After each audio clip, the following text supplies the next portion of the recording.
the book, the example of the high-speed rail I thought was compelling. Could you give us a quick synopsis of how that worked out for some of the foreign companies that were leaders bringing that into China?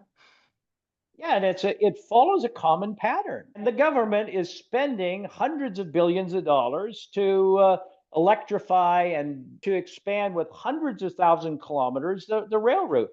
They don't have the technology. Let's bring in the foreign providers of the technology. They set up partnerships.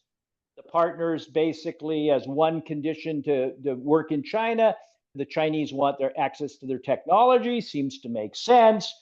By the way, the Chinese, we don't need to worry about them. They're basically dumb and lazy, so they'll be dependent on us forever. Well, the Chinese weren't dumb, they weren't lazy, they worked very hard. Over time, the policies change, and over time, the Chinese competitor grows in power, and then they subjugate the Western firms. The Western firms are relegated to also ran positions in China. The government then pours money into advancing the technology in China. Now the Western companies are wholly dependent on China for the technology.